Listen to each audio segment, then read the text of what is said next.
ma mère connaît tellement d'histoires qu'il faut trouver un moyen pour s'en rappeler. Alors elle a trouvé quelque chose. كان يا مكان حتى كان الحبق والسوسن في حجر النبي عليه الصلاة والسلام. Vous avez tous compris ce que j'ai dit? Oh, ça veut dire il était une fois, vous voyez, tout le monde a compris. Et c'est l'histoire d'un jeune homme qui n'était pas très grand, qui n'était pas très fort, mais surtout il était très malin. Comment est venu le conte? Le conte, c'est déjà au départ une passion, parce que j'ai la chance d'être algérien et de tradition algérienne, donc nos parents nous racontent des histoires, surtout les mères, le soir, avant de dormir. Et donc j'avais une mère, et j'ai une mère, qui connaît pas mal d'histoires. Donc tous les soirs, elle nous racontait des histoires. C'était un moyen extraordinaire, mais ça, je l'ai su qu'après, pour nous éduquer. Et tous ces contes-là étaient dans ma tête. Ce qui fait que dès que j'étais avec des copains ici en France, dans une soirée, je racontais une histoire. Et c'est comme ça que tout le monde m'a encouragé en me disant pourquoi, Aziz, n'irais-tu pas raconter ces histoires devant un public?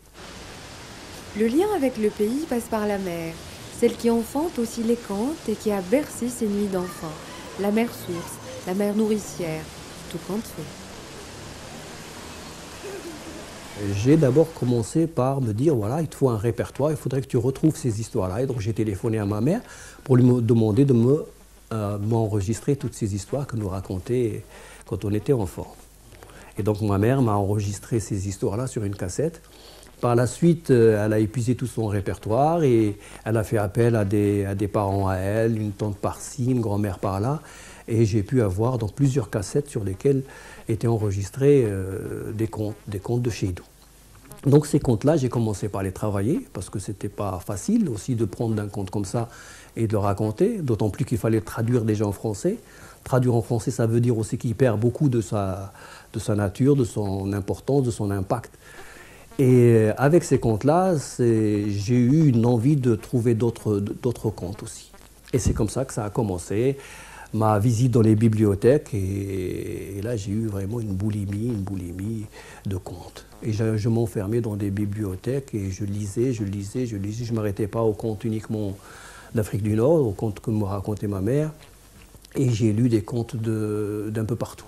Les contes d'Asie, d'Océanie, les contes de France, Perrault, Grimm, etc.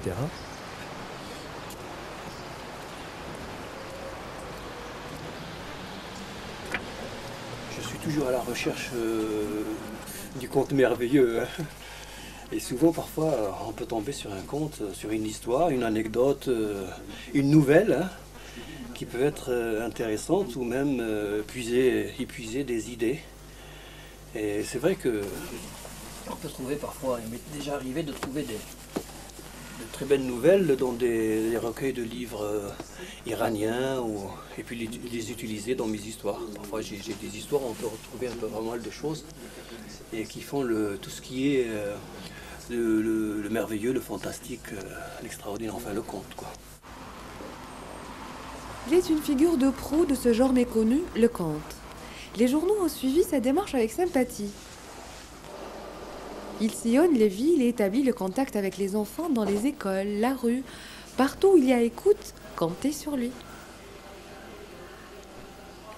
C'est une technique, et puis c'est un moyen, c'est un outil d'éducation, un outil incroyable d'éducation. C'est justement ce moyen-là qu'avaient trouvé nos parents pour nous éduquer.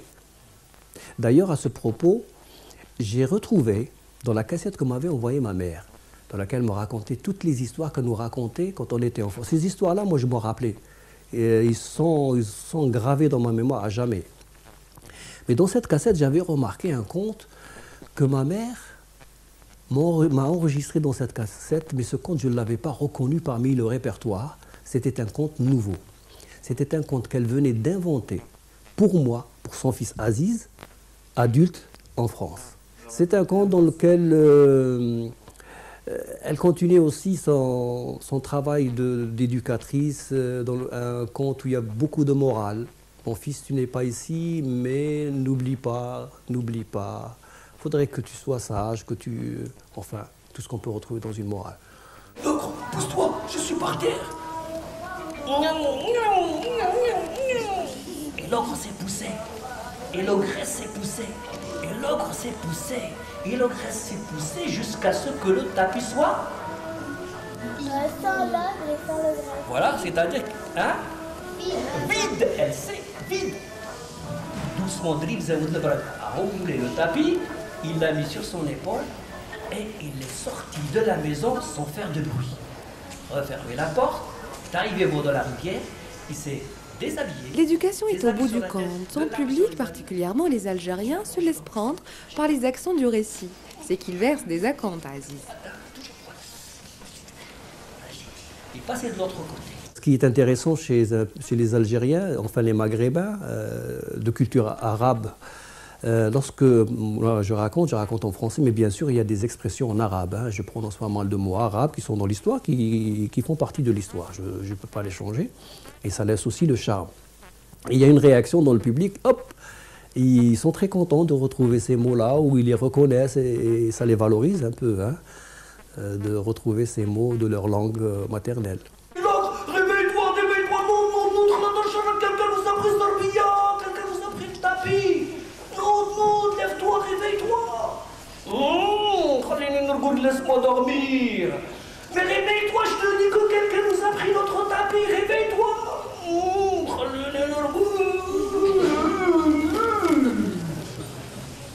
Les articles élogieux le citent comme un troubadour, Targui. C'est qu'Aziz recrée le décor de ces contes qui souvent émerveillent les enfants et les rend interactifs. Ne pas nager. Donc, il savait que l'ogre le... Trois grandes vallées. Les enfants, ça se passe comment? Je les réunis autour de moi ou devant moi